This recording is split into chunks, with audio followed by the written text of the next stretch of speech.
अनेक वर्षों से, अनंत काल से गुरुओं के बारे में बताया गया है कि एक तो होते हैं सद्गुरु, जो कि आपको परमात्मा से मिलाते। सद्गुरु वो ही जो साहिब मिले, जो आपको परमात्मा से मिलाता है वो सद्गुरु। फिर गुरु जो कि परमात्मा के बारे में बातचीत करके आप में धर्म बिठाता है। फिर अगुरु, जिनमें गुरुत्व नहीं है, जो आत्म साक्षात्कारी भी नहीं है, तो भी वो अपने को गुरु समझ करके और लोगों को बातें बताते हैं और पैसा ऐसा भी लेते होंगे। जैसे हमारे पादरी साहब हैं, समझ लीजिए, या पोप साहब हैं, ये लोग अगुरु हैं। इनमें कोई भी, इनकी कुंडलिनी जागरूक नहीं हुई है, इनमें कोई विशेषता नहीं है और धर्म के नाम पे चर्चा कर। ऐसे अपने देश में बहुत से लोग हैं, अधिकतर अपने सारे शंकराचार्य ऐसे ही हैं।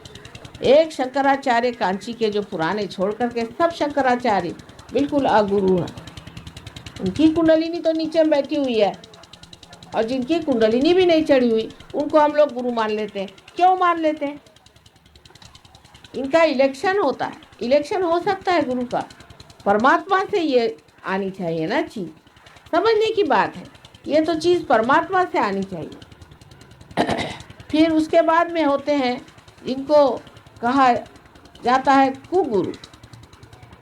वो लोग होते हैं जो ये तांत्रिक जो राक्षसी प्रवृत्ति के अत्यंत दुष्ट स्वभाव के लोग होते हैं, वो अपने को गुरु मान लेते हैं। और ऐसे बहुत से गुरु जिन्हें कि हम अत्यंत दुष्ट, दुराचारी, इस तरह के लोग आज गुरु बन के बैठे।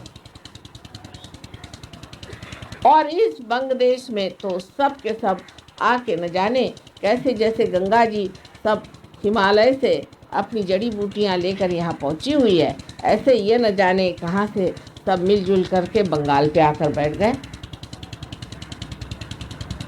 और बांग्लादेश को पूरी तरह से गरीब बना दिया, इनको लूट लिया। इस सस्य श्यामला भूमि में उन्होंने जो जो हरकतें की हैं वो हम जानते हैं, क्योंकि सूक्ष्म में आप देख नहीं सकते।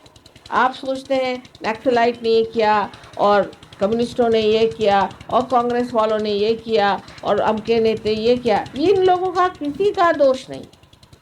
ये वातावरण जो खराब हो गया है, वो वातावरण खराब करने वाले ये तांत्रिक, ये दुष्ट आदमी हैं।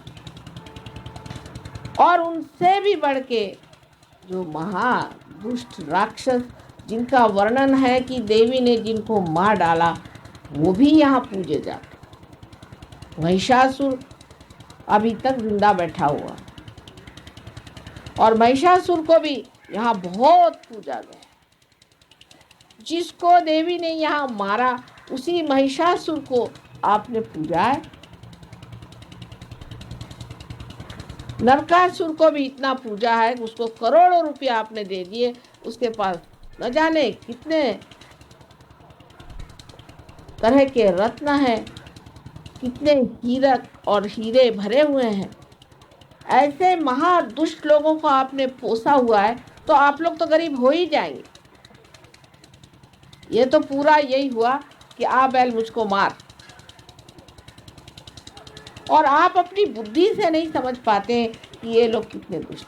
आज पूजा के समय में एक माँ को चाहिए कि बताया जाए, पूजा के लिए सबसे पहले जाना जाए कि आप ही अपने गुरु हैं और किसी को गुरु बनाने की ज़रूरत नहीं। हम तो कोई गुरु नहीं है, क्योंकि गुरु अगर होते तो आप लोग परेशान हो जाते। लेकिन माँ से बढ़ के गुरु कौन है? माँ तो सब गुरुओं की भी माँ है।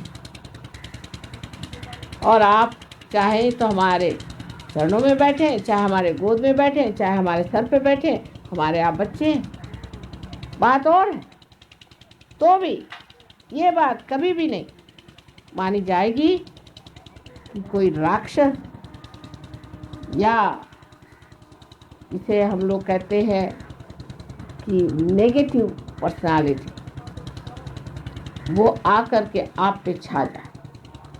ऐसा अगर घटित हुआ तो फौरन हम आपको बताएंगे, ये चीज़ आप छोड़ दीजिए, जिसके लिए आपको बुरा मानना नहीं, क्योंकि हम माँ हैं।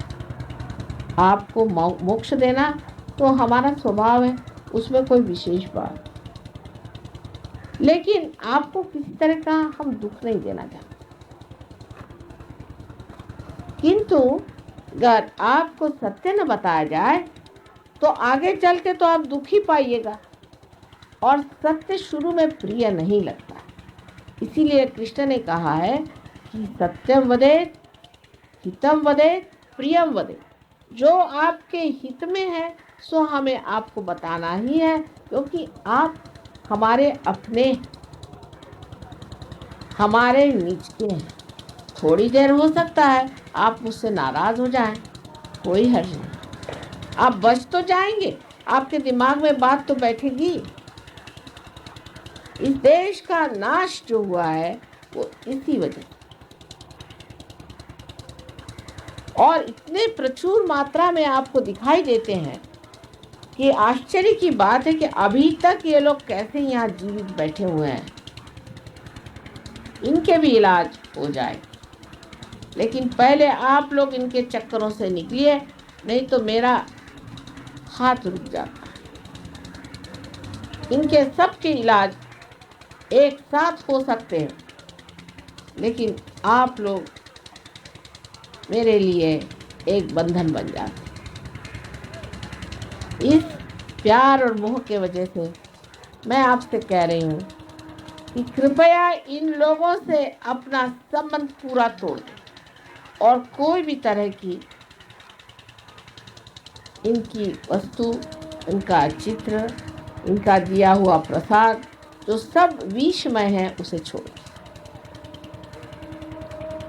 आज पूजा से पहले क्या कहा जाए, इतना हृदय गदगद है, इतनी सुंदर रचनाएं, इतना सुंदर आवाहन, इतना सुंदर स्वागत आप सबने अपने हृदय से किया। हृदय एकदम गदगद हो।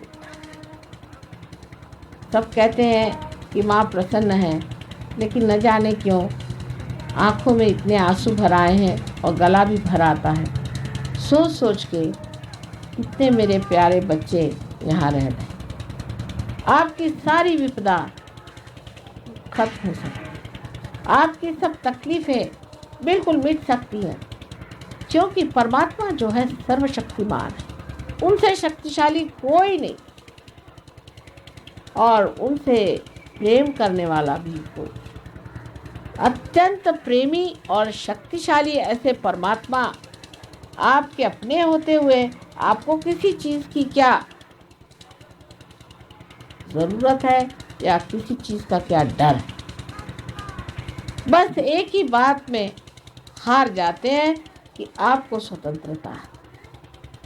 आपकी स्वतंत्रता हम छीन नहीं सकते, क्योंकि आपको परम स्वतंत्रता जब देने की बात होती है तो इस स्वतंत्रता का पूरी तरह से आदर किया जाता है, पर उस आदर में ही मनुष्य खो जाता है, मनुष्य बहक जाता है और ऐसे लोगों के पास चला जाता है जो आपके जीवन के दुश्मन हैं, आपके शत्रु हैं।